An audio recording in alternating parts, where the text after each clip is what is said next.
The Buckeye State is, of course, Ohio, Paul. Dear Dave, do you have a real audience, or are your audience shots just old films of people watching old Lucy TV shows?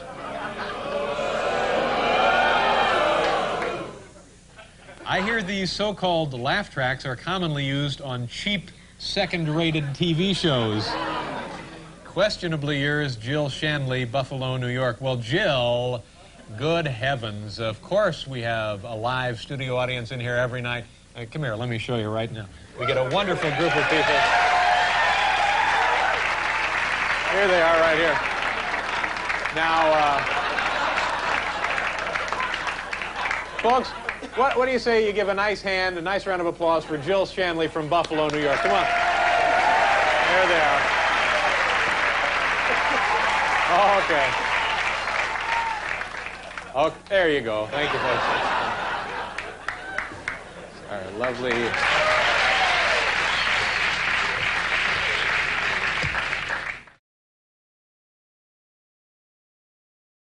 Our next letter comes to us. By golly, I have the courage to go on.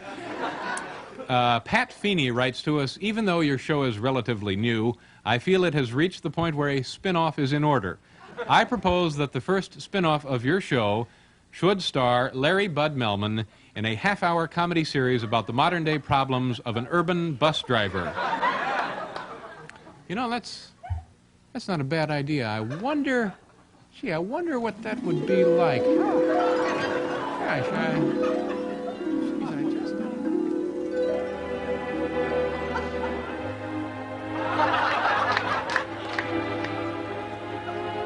The Honey Millmans, starring Larry Bud Melman with David Letterman.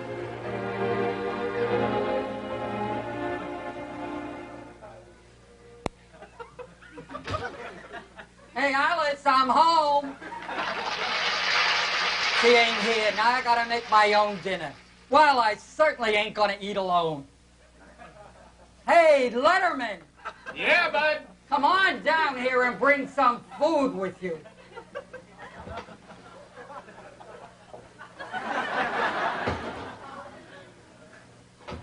Humma, humma, humma. Humma, humma, humma, humma. Don't you ever sneak up on me that way again. Oh, yeah? How would you like me to sneak up on you, Bud? Why, you dirty. That's what you brought me? How do you expect me to eat such a huge sandwich? Just one bite like you do everything else. Honey, ha, ha, ha. Don't be a wise guy. Just put down that sandwich. Okay, whatever you say.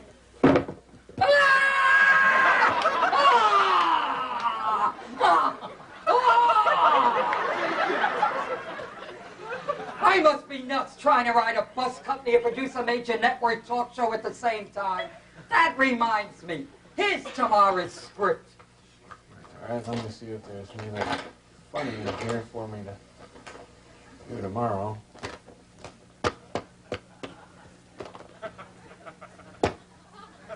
Will you cut that out?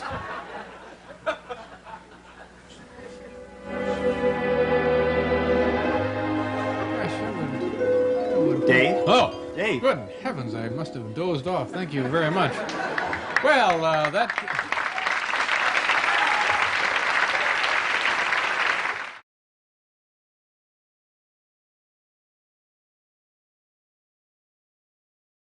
We'd like to take time out from our regular program tonight. Oh, this is going to be exciting. I'm glad you folks are here. Tonight we're going to look back at some of the marvelous stars and magical moments that have brightened this studio since the show first went on the air way back in 1952. But first, I'm going to ask somebody to join me at the desk who's been with me from the very beginning, and a person you all know and love, of course, Paul Schaefer. Paul, come on over here.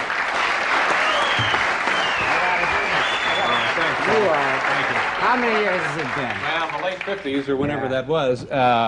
We sure have been through a lot together, haven't we, Paul? We sure. That Ty's been through a lot, Yeah, too. yeah. Well, you know, it has not been easy sometimes. No, that's right. I remember when I first started getting into rock music, boy, you gave me some kind of a razzing on that one. Yeah, I'll have to agree there. I was one of the people who thought that it was just a passing fad, but you deserve a lot of credit, Paul, because you were one of the first to bring rock and roll music to this show. Now, we have a clip here of the night that Paul, known as Paul Dixieland Schaefer, became the Paul we know today. Yeah, watch the monitors. Paul Schaefer introducing rock music. You may not recognize me without my trombone, but tonight I'd like to try something a little new.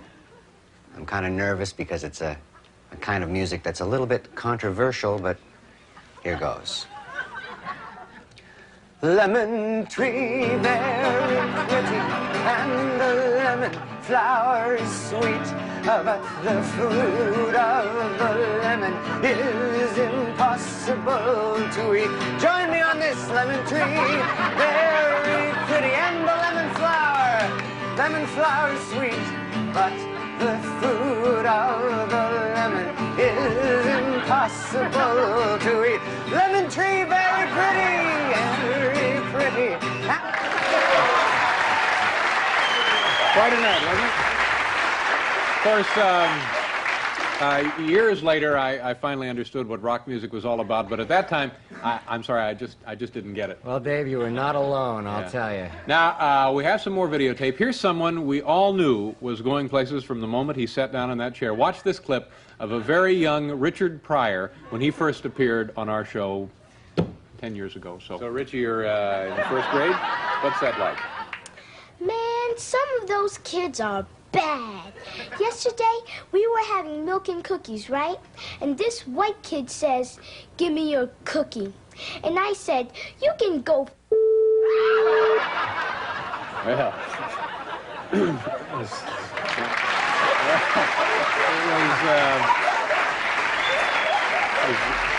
1953 that was, and it was always a pleasure to have Richard on our show. Now, we also had some well-known celebrities at the end of their career, and one night I had the wonderful opportunity to chat with one of the great artists of all time, the legendary Pablo Picasso. Let's take a look at that interview now in its entirety. A magic night, sort of. Now, Pablo, you make a lot of money doing these, huh? And this guy, obviously some kind of an orthopedic problem there. This one, when you finish this one, bring it back, we'll look at it again. Now this, so obviously you drink when you work, just based on this one. These are great. Do you know Roger Price, the guy who does those droodles? He was on a couple of weeks ago. He does some wonderful things. You probably don't know him. Look, it was a pleasure meeting you. Pablo Picasso, ladies and gentlemen. We'll be right back with Stupid Pet Tricks. Thank you very much for being here. These are great. You know, I have to admit that wasn't much of an interview. We should have given him 2 segments, but it was 1965. Nobody really knew that the guy was going to, you know, have paintings that really amounted to anything. And, you know, I'm still kicking myself for throwing mine away. Yeah. I had a couple. But you know, the feature that we get the most mail, this is fun reminiscing, isn't it? It's enjoyable. It's a ball. Yeah, it's a lot of fun. But you know, the feature we get the most mail about was an audience participation piece that we used to do all the time years ago. You know what I'm talking about, don't you, Paul? Dave, I think I do. Let's take a look at the clip. Okay, take a look. And your name is? Arthur Howard. And you live in New York City? Yes, sir, I do. And where are you from, Arthur? I'm from Montana. It's an awful drive every day, isn't it? No, actually, I was originally from Montana. Yeah, originally. Okay, now, glad to have you here. Now, let's go on over here and play Dave's Cholesterol Corner, okay? Do you know how this works? Oh, yes. Okay, good. Now, if we can just have Corky, the cholesterol clown, come on in and not waste any more time. Hi, Corky, how are you? Fine, Dave. How are you? Great, nice to see you. Okay, let's see what we have here for you today, Arthur. We have the lard eclairs, and of course a couple of dozen eggs right there. Here we have some really nice ribs, and this is our glass o' grease. And today I think we've got bacon. You came on a good day, Art. Okay, now you know how to play, so when you hear this sound, thank you, Corky, you have to stop eating, okay? Right. All right, ready? Go.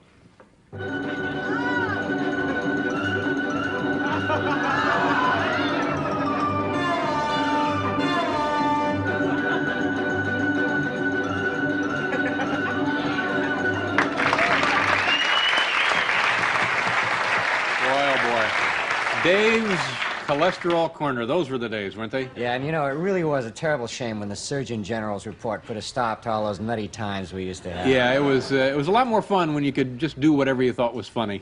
Ain't it the truth? You know, wasn't it funny? Did you notice how funny our hair looked back in those days? Yeah, wasn't it weird? Of course, that was the style of the time. At that time, yeah, nothing yeah. really. Well, Paul, I've really enjoyed this moment of looking back with you. Thank you It's a so lot of much. fun. Nice sitting over here. Yeah, we got a great show tonight. Okay, you should wait. You gotta go. All right. We'll be right back to meet the $5 million lottery winner, Curtis Sharp Jr.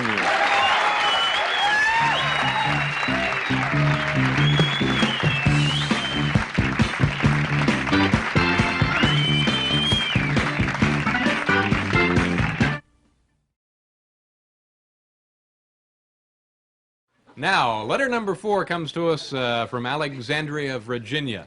Dear Mr. Letterman, I really enjoy your show and I watch it every night. It is on the air. One thing has always intrigued me, though. What was this strange daytime show you used to host? I heard it mentioned several times, and even though it was supposed to be the hit of the decade, I never saw it. I don't even know what it was called. I think it would be a great public service to all of your fans if you would show a clip of the best moments of that show. Well, that's from Brian Chidbury, Alexandria, Virginia. You know, the daytime show was similar to this late-night program that we do, only we were all a lot younger then. So let's now take a look at some videotape of that daytime program, shall we?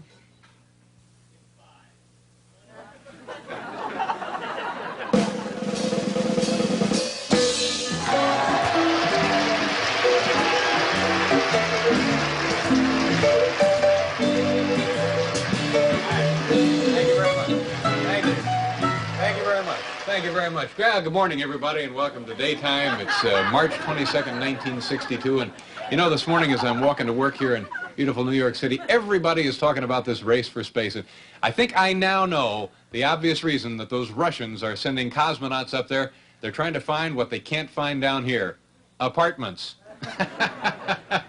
Say hello to Paul Schaefer. It's a little early, ladies and gentlemen. Paul Schaefer in the combo. Hi, Paul. Let me just say one thing.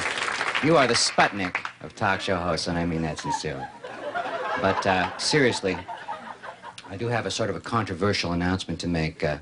Starting today, we are going to have 2 Negro gentlemen joining us in the band, and we're very happy about it. And they're wonderful musicians, and we're happy to have them with us. So back to you. Great. Nice to have you guys with us. We got a great show for you this morning. Coming up, one of my favorite funny men, Frankie Fontaine. Of course, the incredible Hi-Lo's are back with us this morning, and Roger Price with more of his irreverent droodles. We'll be right back after a word from the Tony Twins. Yes, Daytime with David Letterman. We may not have been on the air too long, but I think we broke some ground. We're going to pause. We'll be right back with George Sroda and his worms.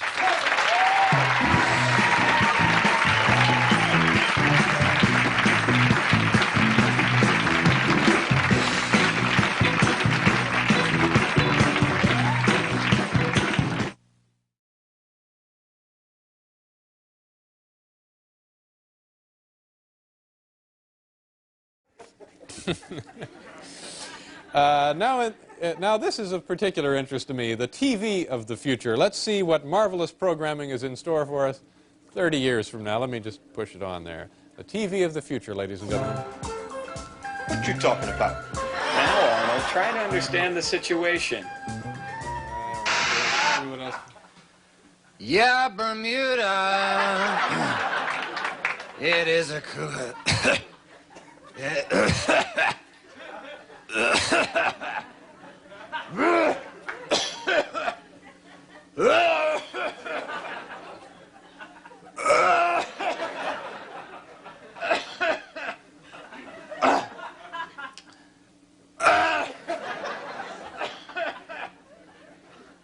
Well, that's the TV of the future. Going back over here and see if there's anything else on TV here, the old...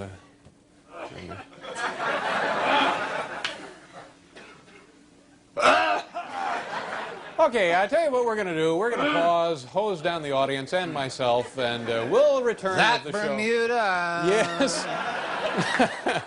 This and much, much more. We'll be back with Jerry Lewis.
That's right. Letter number 5. Dear Dave, what will late night look like 30 years from now? Mr. Van Hefner, Eureka, California.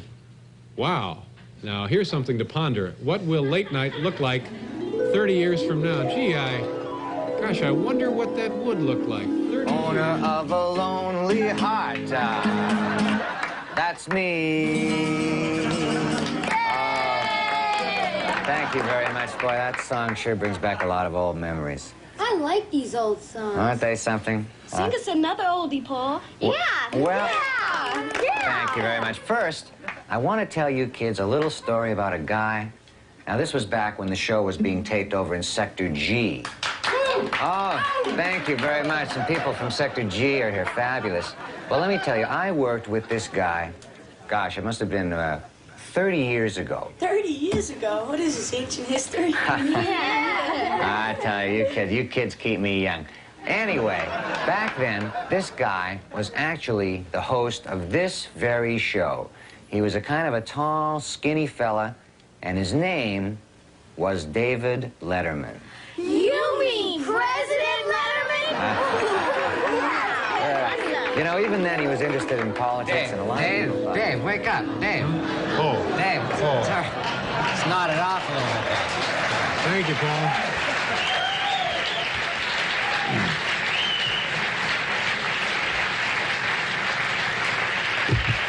Okay, let me remind you once again, we've only just begun. We've taken care of the viewer mail. Tonight is the night of the great dog sled race. Wake the neighbors, phone the kids. You'll be glad you did. We'll be right back, folks.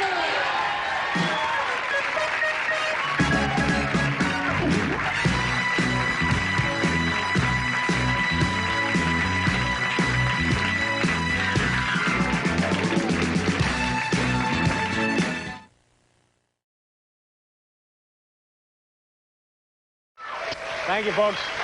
Thank you. Welcome back to the Sunshine Summertime Happy Hour. You know, summer has always been a time for looking ahead, and while the future may hold many surprises, we here at Dave's Summertime Sunshine Happy Hour think that some things will never change. Yes, I'm talking about the eternal conflict between the generations, or the generation gap. We think it will always look something like this. Stay tuned for Bob Hope's Lunar Loonies with Bob's guests Bordar, Crimulon, and Brooke Shields right after President Tabak's address. Who'd have ever thought it? An actor for president. Honey, I'm home.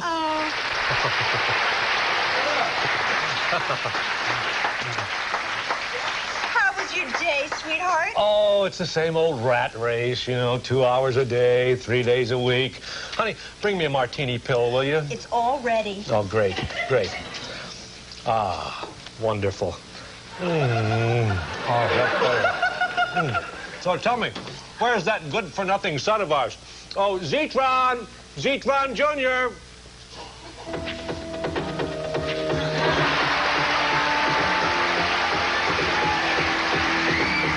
Hiya, Pop. What is that noise you're listening to? Oh, that's just some oldies station. Hang on. Well, so tell me, how was school today? Well, in genetics class, I crossed a golden retriever with a kangaroo. When you throw a boomerang at it, it brings it back. But a boomerang would come back anyway. Ah. Well, I guess that's why I flunked. Why, you...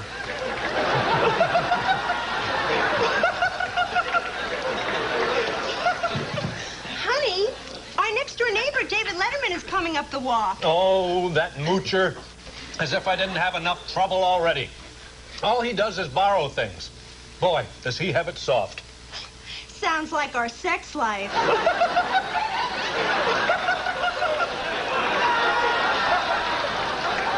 Hi, Citron. Hi, Dave. I can't stay long. Rocky 19's on TV tonight. Dave, what are you doing in that ridiculous outfit? Oh, I always wear this when I'm doing yard work. By the way, Zitron, that lawnmower I borrowed from you died again. Boy, that thing just can't cut it.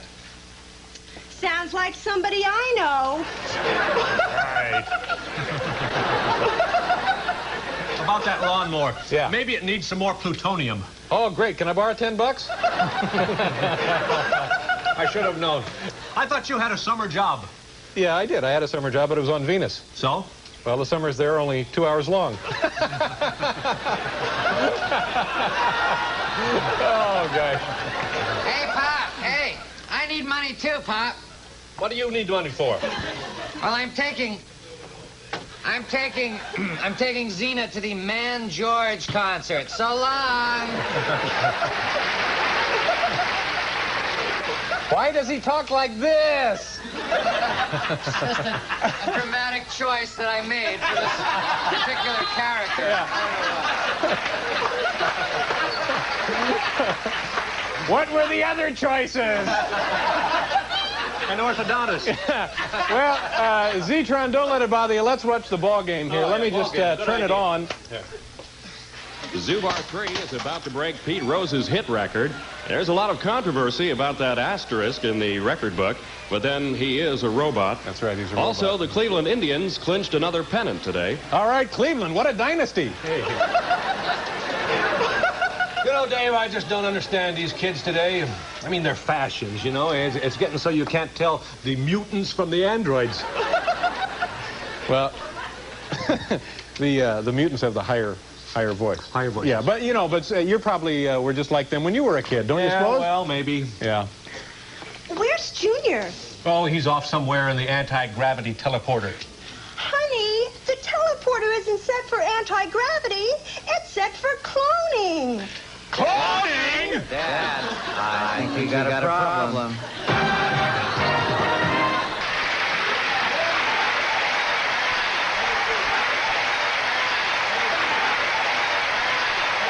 Very nice. Thank you so much. Come on down here, Ken. Oh, thank you.